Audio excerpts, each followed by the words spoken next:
And hello, everyone. It's Jocelyn Winechko, and welcome to another episode of Reinventing My World. Now, before I forget, because I love to start talking and then forget about what I need to say, please hit the like and subscribe button. We need to grow the channel to spread awareness of the possibilities of enhanced brain function after a devastating occurrence. Of course, if you watch and say, oh, well, that was a waste of time, you can always unlike. But you know what? I don't think you'll do that. Now, originally, my intent for this channel was to showcase stroke survivors and how they are dealing with the aftermath of a stroke. Then, in October of last year, I was a small part of the group that organized the Brain Conference. This reminded me and brought home to me the number of diverse conditions that are impacted by disturbances in brain function. So, without any further ado, I'd like to introduce you to Hazel Flewwelling, who just happens to be the wife of Morris Flewwelling, who we talked to in the last video. Hazel, hello, how are you? Good morning, and how are you? I am fine. You know what?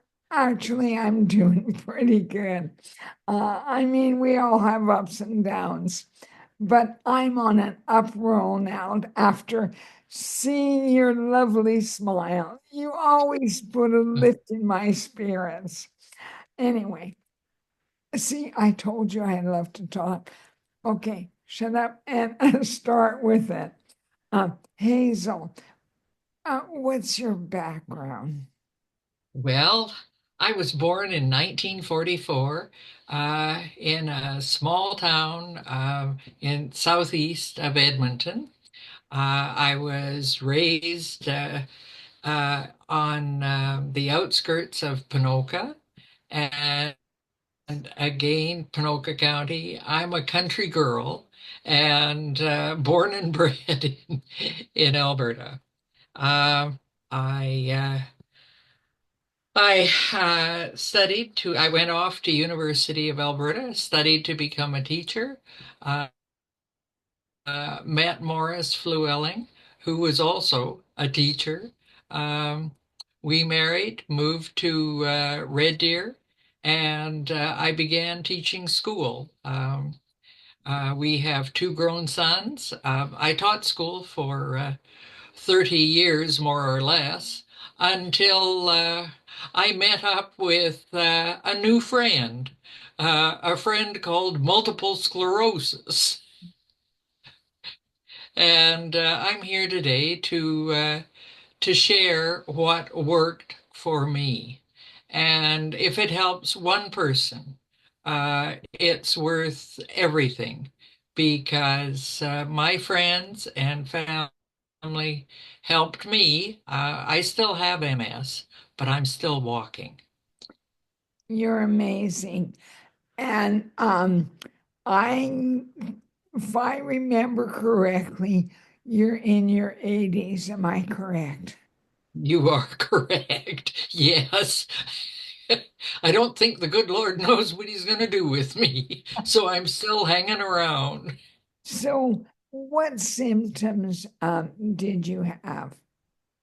Well, I had strange symptoms. I wasn't sick, but I wasn't well. In fact, when I went to my GP, she said to me, uh, what can I do for you today? And I said, I'm not sure, but I don't, my brain isn't working.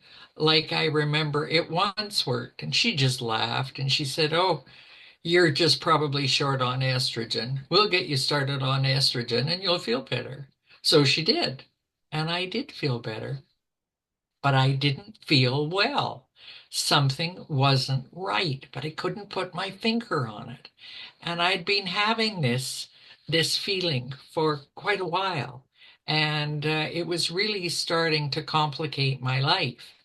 Um, like I was never very graceful. I was seen as a clumsy kid, and I was falling. I always fell easily. I just considered myself awkward, and I wasn't into sports at all. Um, I was raised as an only child. I had difficulty learning to catch a ball. I had difficulty riding a bike. I didn't have an athletic bone in my body. Um, so I was kind of a weird little kid, and I slept a lot. I mean, my mother used to actually take me to the doctor because I slept too much. Now, how weird is that for a kid? Um, So over those years, I had experienced strange things. My husband and I liked to dance. I couldn't follow him.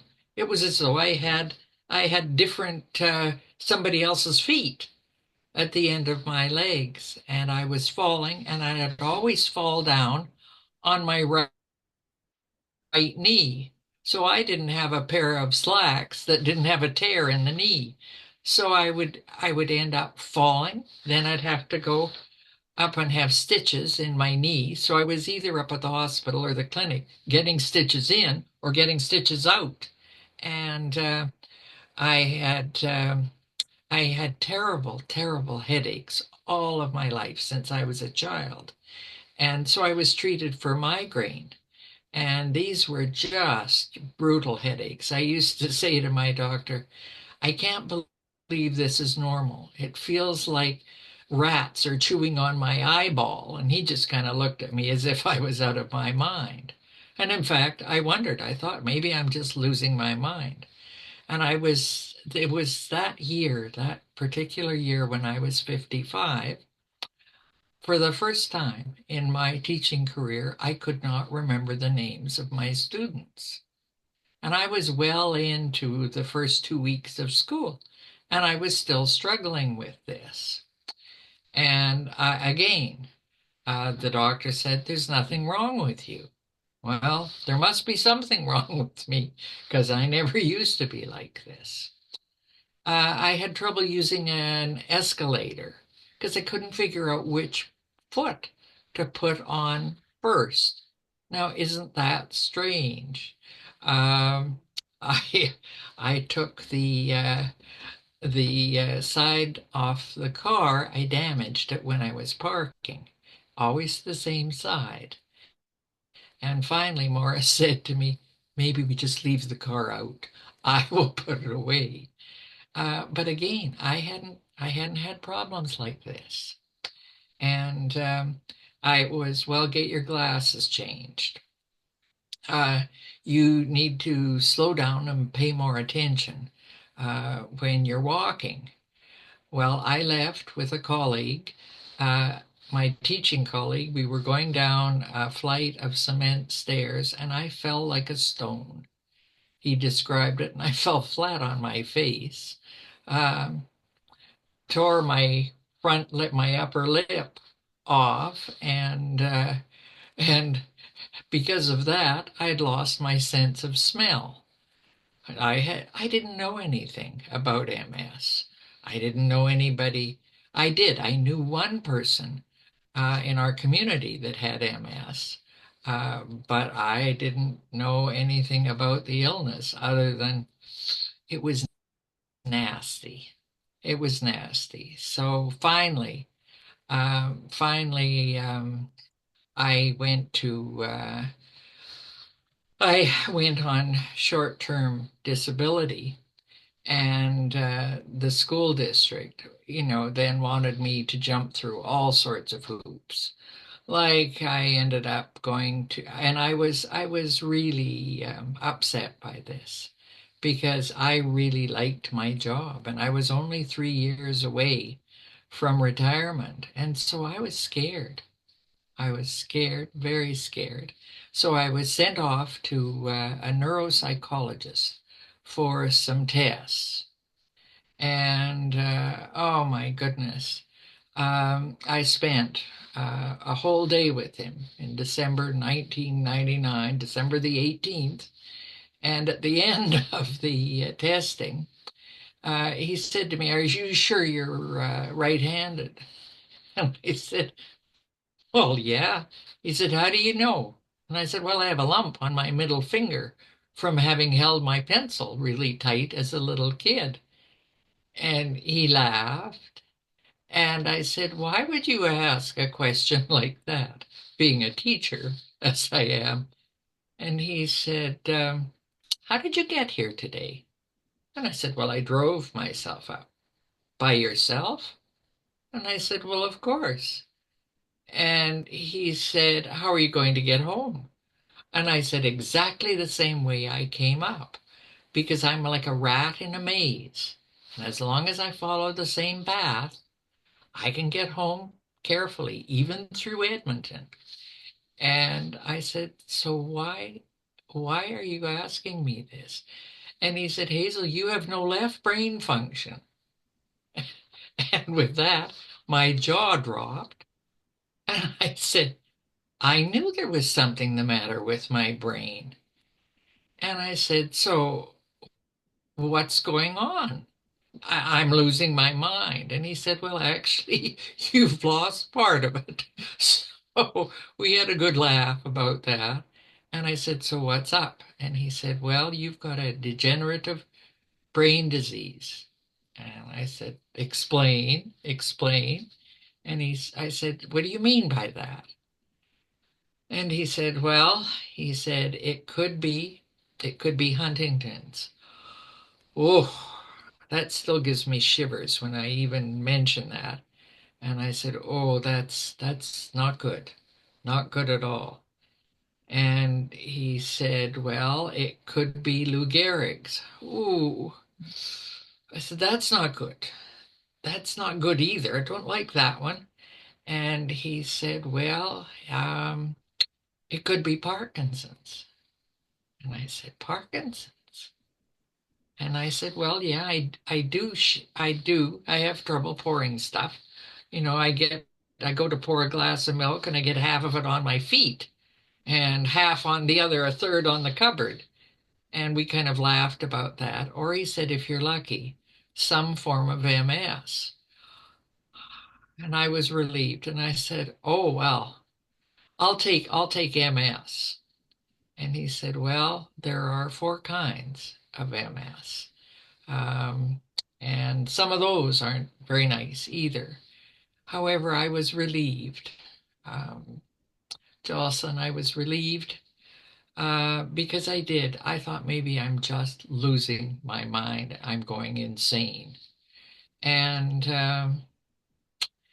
all the way home, I thought very seriously about this. And so I had to go for an MRI here in Red Deer, and they determined that I had MS, that I had primary progressive, the worst form of MS, with no relief. It's a ticket on the Titanic. 25 years ago, there were no drugs. I was too old for research. They didn't want old lab rats. And I said, "Well, that seems kind of discriminatory."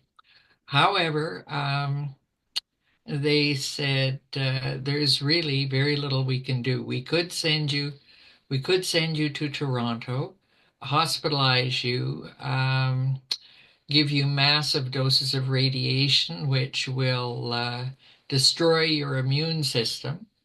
and then we will give you a new immune system. But the downside of that is you won't be able to walk anyway, or sit up because it will have destroyed all your bones. So that wasn't a very good idea. So I bargained a bit with them and said, look, um, I need to see my boys fledged, and they're still young men. So I need to get from here to there, and we need to have the family meeting and discuss how I can have control over the situation because I wanted to drive the bus. And I need to be very honest. They need to know that I don't want them to remember me in a terribly disabled manner. Um, we need to talk about this. And so I came home and I got the report and I gave it to a doctor friend of ours because there were great big words in the report that I really didn't understand. And he's one of the smartest people we know. And he said to me, "Oh, you don't have Parkinson's." He said, "I know Parkinson's." And no, he said, "I don't think you have Parkinson's." And he said, maybe you need to get a second opinion. And I thought, well, and he said, what do you have to lose? So I said, I think that's a great idea. So he helped make arrangements for me to get a second opinion. And when I went for the second opinion, the neurologist said to me, what are you going to do? Keep going from doctor to doctor until you get the diagnosis you want? And I laughed and I said, well, no, I'm looking for a doctor that will work with me. This is a strange disease, and I don't know very much about it, and I want to learn. I enjoy learning, I enjoy researching, but I do need a doctor that will keep me out of the ditches because when you're desperate, you can get into tight places that are expensive and are dangerous. And the Dr. Young at the Foothills Hospital agreed to take me on. And he said, you will be my teacher, but you must promise you will be totally honest with me. And I said, it's a deal. And so for the next 3 years, I went every 6 months for an MRI. And oh, it wasn't good. And then I discovered one of my friends said to me, I've done some research. I've found a young woman in Calgary who has a clinic, and I think you need to go see her. So I did. This was a young woman who was a resident. She was doing her residency in medicine at U of C when she was diagnosed with MS. And she left. She went to Asia, studied Asian medicine, came back, and set up this clinic called Back to Motion. And I went to see her, and I liked her because she again was honest. She said, "Look, I can't cure you, but I can help you live with this." And I thought, "Hey, that's what I need." And so she gave me a list of recommendations, and we chatted about that. And it meant a real change in lifestyle.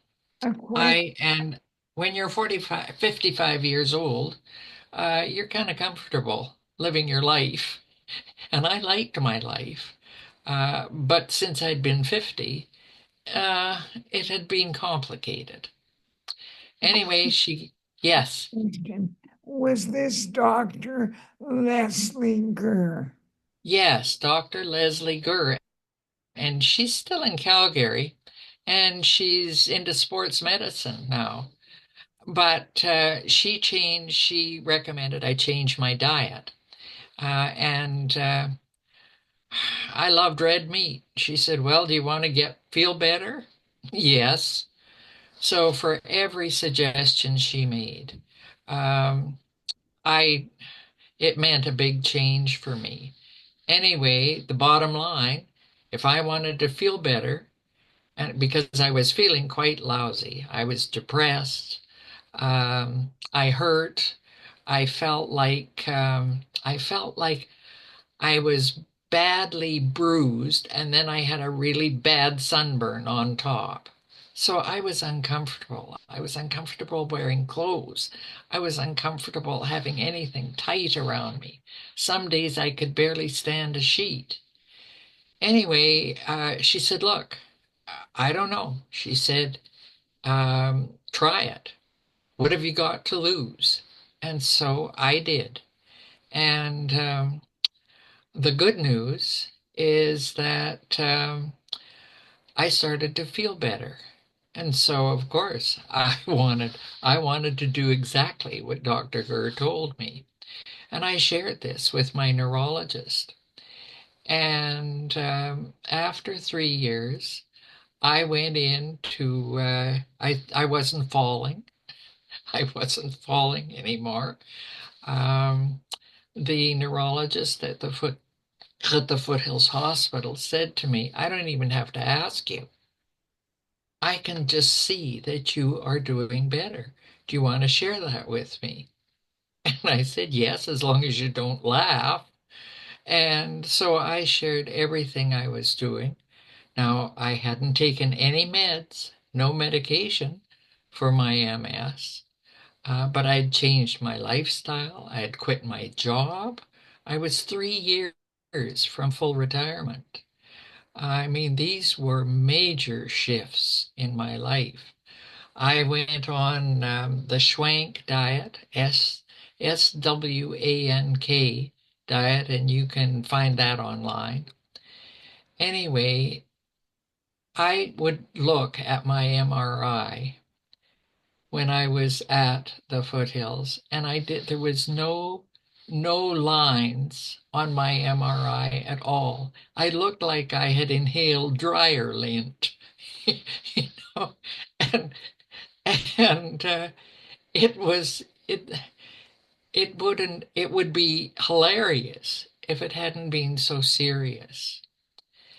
Anyway, the last time I saw um, Dr. Young, um, he said to me, "So tell me, teach me, what's the latest?"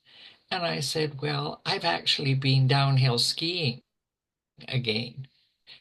And he looked at me in disbelief. And he said, "By yourself?" I said, "No, I have to ski with a friend, but that friend has to be big enough to lift me up when I fall. Otherwise, I have to ski with a little folding stool on my bum." Anyway, he said, "Well," he said, "Hazel, it's not moving." And I said to him, "Then you were wrong in your diagnosis." And he said, "No, Hazel," he said, "you still have MS, but it's gone dormant." And I said, "I've never heard of such a thing. What do you mean dormant?" And he said, "Well, it's gone to sleep." And I said, "Oh boy, how did this happen? What do I do now?" He said, "Are you a religious person?" And I said, "Well, I have a faith dimension. I wouldn't consider myself a wide-eyed fanatic at all." I said, "I've been prayed over, and I can tell you, you pray a lot when you hear you've been diagnosed with something like this." And he said, "Well, this happens very, very rarely. I can't explain it." I said, "Well, what do I do now?" And he said, "Well, you just keep doing what you've been doing." And I said, well, I'll need a neurologist. And he said, no, you won't. And I said, well, I, I mean, I think kind of I do need. It was like I was a little girl and my dad was teaching me to ride a two-wheeler and I looked back and he wasn't hanging on. And Dr. Young said, you can come back if you have more symptoms or different symptoms, but otherwise you just go and live your life. Now I did. I lost the use. I put myself in a stressful situation, and stress is a killer when it comes to MS. And I had lived a very active, busy life, and I had agreed to do a monologue um, for a theatrical group, and I wakened up one morning, and my it wouldn't hold a cup. It would just flop down.